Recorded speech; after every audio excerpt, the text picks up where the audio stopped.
It's time to talk about my favorite books of 2023.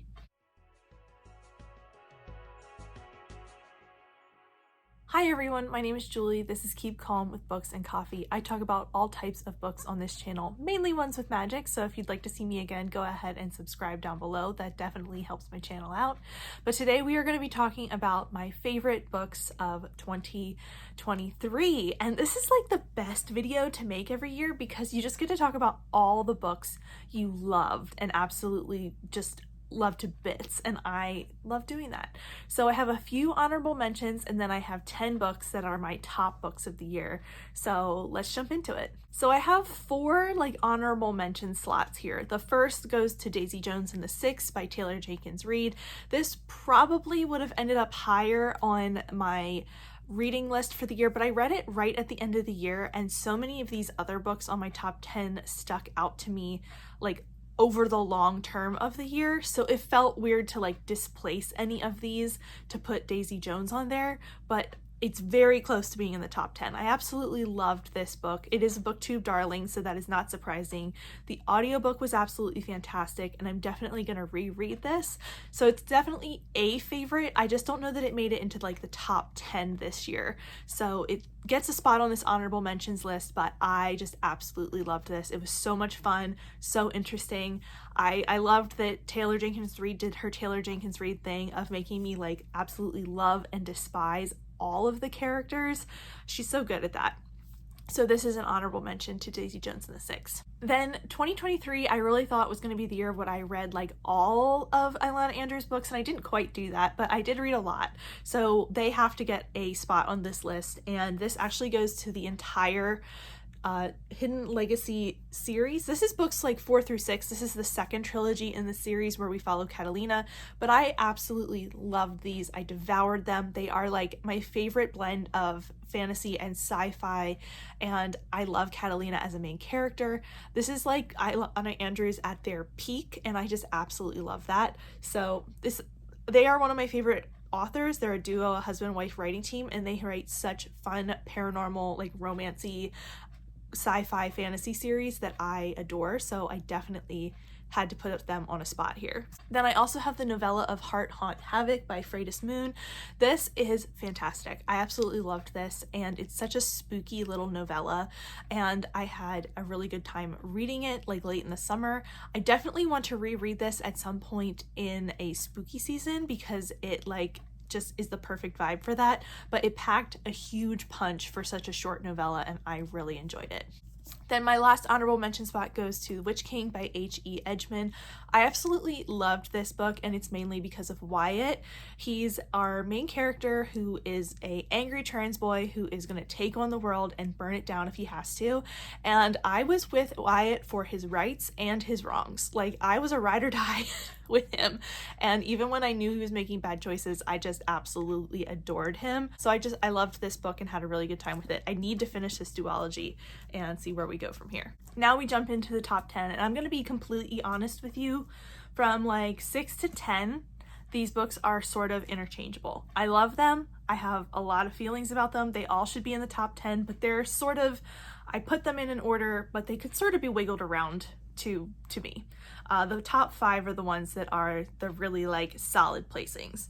So at number 10, I have A Master of Jinn by P. DeJolly Clark. I had put off reading this for so many years when it sounded like something that was right up my alley. It was a steampunk Cairo that was full of magic and mystery and mayhem, and I really loved our main character who had been in a couple of Clark's novellas. And then when I read this, I just absolutely fell in love with it. The audiobook was great. I had a great time reading it. I got such a clear picture of this story, and I loved finding out how all of the magic worked and following the intricacies of that. Plus there's a little bit of politics in here. It's just an excellent read, and I cannot wait to see if Clark puts out more in this world because I will absolutely devour it. At number 9 was What Moves the Dead by T. Kingfisher. This is a novella that is a retelling of the fall of the House of Usher, and this book fascinated me. I was absolutely drawn into it. I loved it. The atmosphere was so good and creepy, and I just had such a good time reading this. I definitely want to read the sequel, but just the way that Kingfisher crafted the story and kind of laid everything out for us was so interesting.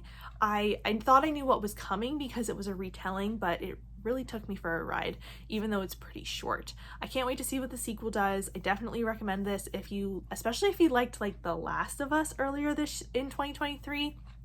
You should try out What Moves the Dead. At number 8, we have Song of Achilles by Madeline Miller. This is another retelling. It is the story of Achilles and Patroclus and kind of how they end up in Troy. They meet in boyhood and then what goes on till they end up at Troy.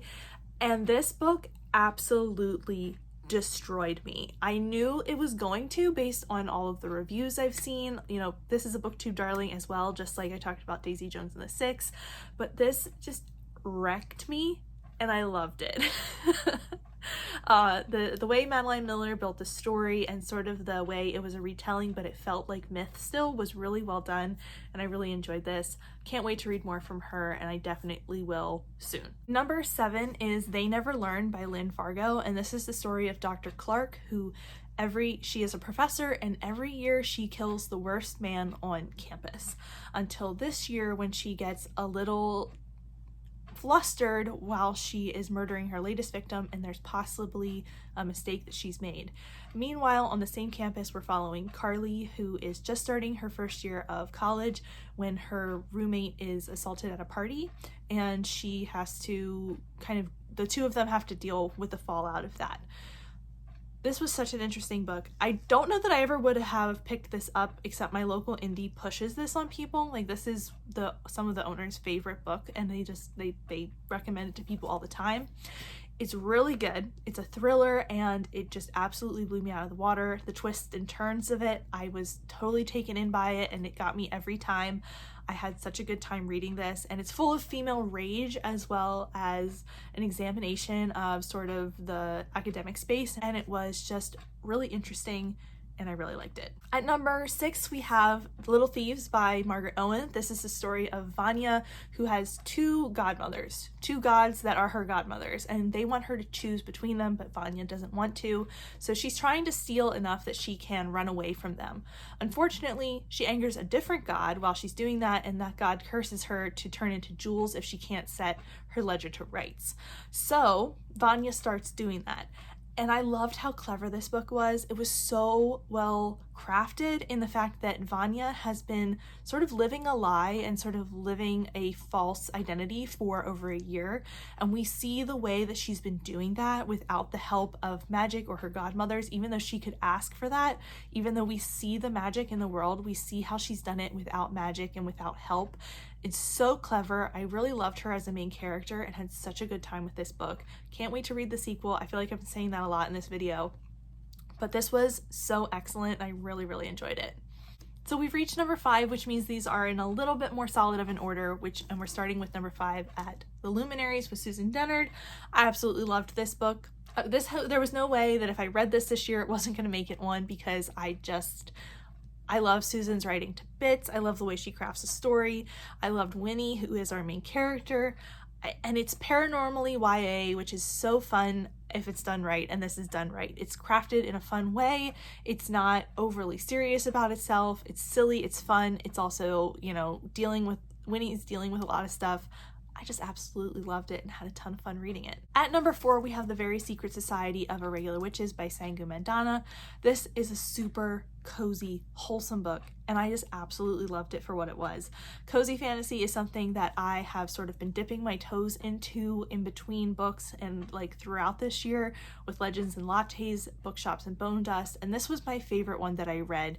It's so, like I said, sweet and wholesome and wonderful. I had such a good time with it, and I definitely am gonna immediately pick up the one that's related to this. I think there's a companion coming out in 2024, so I am waiting on bated breath for that one. At number 3, we have When Women Were Dragons by Kelly Barnhill.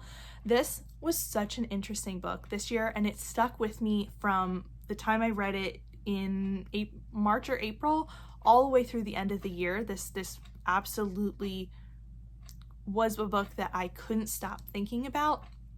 It's the story of when women in the I think it's the 1960s, spontaneously turn into dragons, and the way that the government and the world sort of shuts down discussion of that and shuts down the discussion of that trauma that people went through in order to just pretend that the world hasn't changed.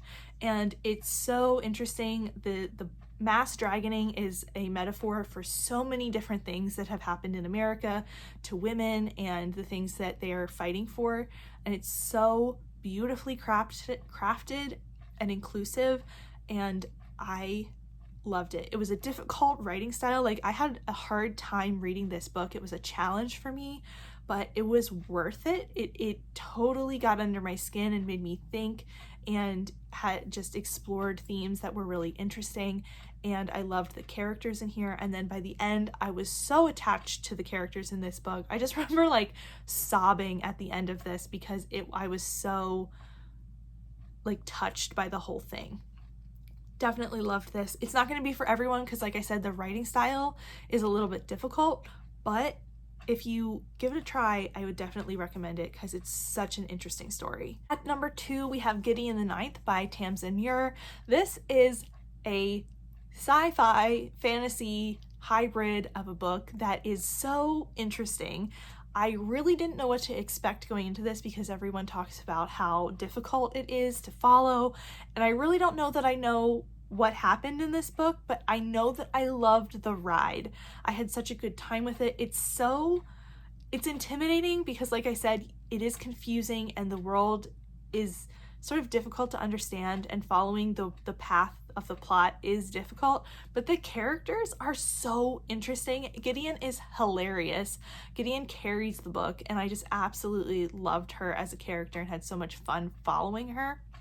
I definitely want to reread this and continue it in the new year because I am just so fascinated by where we're going next based on what happened in this book, what we explored. And I think something that doesn't quite get mentioned enough when we talk about this book is that there's like a competition aspect to this that makes it really interestingly competitive and secretive as well. So it feels a little bit like a game of Clue, like everyone's trying to figure out what the weapon and the room and everything is throughout the book. So just that's another piece that's sort of excluded from descriptions of this, but I found really interesting when I actually read it. I'm not saying it's a murder mystery, I'm just saying it's a little bit like Clue, that there's all these different groups trying to figure out what's going on as well. Then the last one I have here, my very tippy top book of the year, was God Killer by Hannah Kanner. This is a fantasy story about gods and myths and legends and kings and empire, and it's just so good. I loved it so much. I typically start out my reading year with a reread, and I think I'm going to start with God Killer because I'm just still in love with it and still thinking about it. This book is built in such an interesting way around people who are traveling together but shouldn't necessarily get along, but they have to deal with one another. I love the way that Kanner built her world. I felt so immersed in it, even though it's not a super long book, but it really, really pulled me into the story. It didn't feel info dumpy, but I felt like we were learning along the way. I loved our little band of characters. Each one of them is so interesting and has a lot of depth to them. And I also really loved how there's so much representation and diversity within this story that Kanner handles with care and attention. I just loved that throughout the book, and I loved the way it was included.